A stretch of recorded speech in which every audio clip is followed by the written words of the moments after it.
Ruang alat dan ruang bahan menjadi salah satu bagian penting di laboratorium. Penataan ruang alat dan bahan harus mempertimbangkan pengaruh cahaya, listrik, dan panas karena sebagian alat dan bahan kimia sangat sensitif. Beberapa alat untuk pembelajaran biologi sangat rentan terhadap jamur dan binatang. Tata letak peralatan merupakan usaha pengaturan penempatan peralatan di laboratorium sehingga laboratorium berwujud dan memenuhi persyaratan untuk digunakan. Laboratorium yang layak digunakan memerlukan penempatan peralatan yang tersusun yang rapi berdasar kepada proses dan langkah-langkah penggunaan atau aktivitas dalam laboratorium yang diharapkan.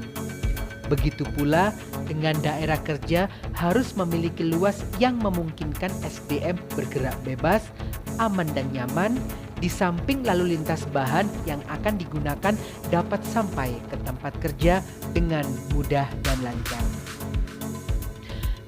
Alat laboratorium ditata, disimpan dan dipelihara sesuai jenis dan fungsinya.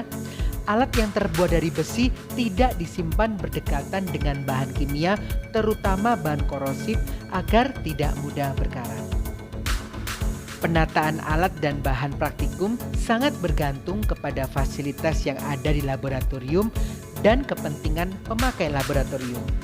Fasilitas yang dimaksud dalam hal ini adalah adanya ruang penyimpanan khusus atau gudang, ruang persiapan, lemari, kabinet, dan rak.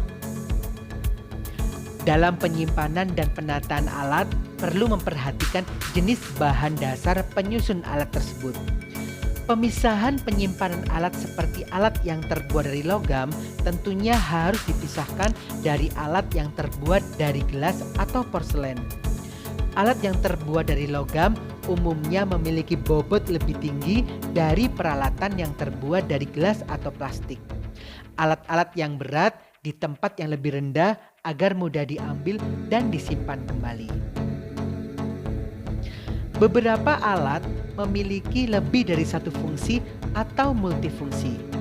Burette hanya dapat digunakan untuk mengukur volume zat cair saja, sedangkan pH meter dapat digunakan untuk mengukur pH dan juga mV.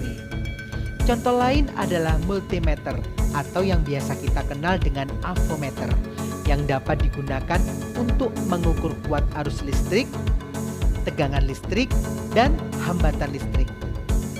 Apabila penyimpanan alat mengacu atas dasar fungsi alat, maka akan diperoleh jumlah kelompok alat yang relatif banyak.